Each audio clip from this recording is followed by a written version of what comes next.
Making its debut here today, the Citroen C5 Aircross commands attention.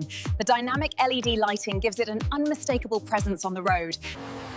In a world obsessed with sport modes, Nürburgring lap times, and stiff suspension that breaks your back, one company is brave enough to say, stop. Citroën doesn't care about your 0 to 60 time. They care about your spine. This is the all-new 2026 Citroen C5 Aircross. It's bigger, boxier, and smarter than ever before. But most importantly, it promises to be the most comfortable car you can buy without spending six figures. Today, we are finding out if this radical French spaceship is the quote 2 your family actually needs. Let's dive in. First, let's talk about this radical new look. If you remember the old C5 Aircross, it was round and friendly, like a jelly bean. The 2026 model? It hit the gym. It's 15 centimeters longer, stretching to 4.65 meters, giving it a much more commanding presence on the road.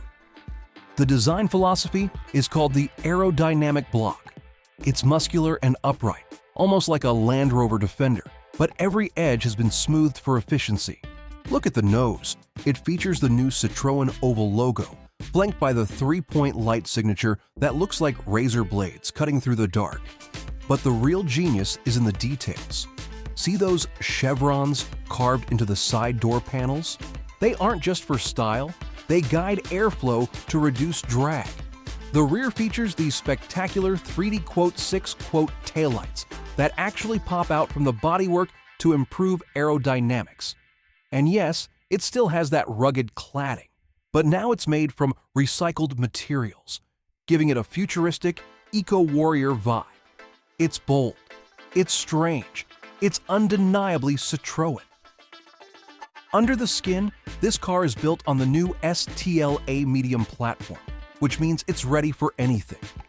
For the first time, we have a fully electric version, the C5 Aircross, and the specs are serious. We are talking about a massive 98 kilowatt-hour battery pack that delivers a WLTP range of up to 423 miles, 680 kilometers. That is not just a quote 7 range. That is quote 8's 8 range.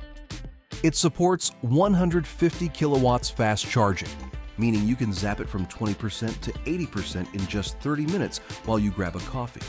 Not ready for full electric? No problem. Citroën is still offering a very clever hybrid 136 model.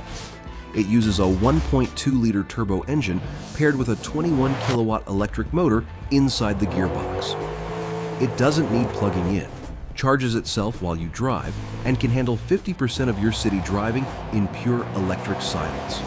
And for the power users, there's a plug-in hybrid with nearly 200 horsepower and an electric-only range of over 60 miles.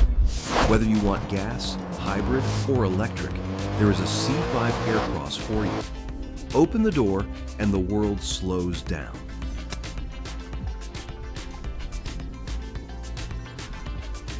This isn't a cockpit, it's a living room. The dashboard has been completely decluttered, dominated by a slim, floating 10-inch screen and a head-up display that spans the entire windshield. But the star of the show is the seats. These are the new, quote, 9 seats, now with extra memory foam and get this, heating, ventilation, and massage functions available even for the passengers. You sink into them like your favorite armchair. And then there's the suspension. The legendary quote 10 are standard. They don't just absorb bumps, they delete them. Speed bumps, potholes, rough tarmac, the car floats over them like a hovercraft. Thanks to the longer wheelbase, the rear legroom is massive. You can slide the rear seats back for limousine space or fold them flat to open up nearly 60 cubic feet of cargo room. It is genuinely practical luxury. So, here is the truth. The 2026 Citroen C5 Aircross is not trying to be a sports car. It won't win drag races against a Tesla. And that is exactly why it's brilliant. It understands that 99% of your driving is commuting, school runs, and traffic jams. In those moments, you don't need stiff suspension, you need peace and quiet. This car offers a sanctuary from the chaos of the outside world. If you are tired of SUVs that try too hard to be sporty, this is the antidote. But I want to know what you think. Is comfort more important than speed? Would you choose this over a Kia Sportage or a VW Tiguan? Let me know in the comments below. If you enjoyed this preview, hit that like button, subscribe to New Car, and ring the bell so you don't miss the future. I'm your name, and I'll see you in the next one.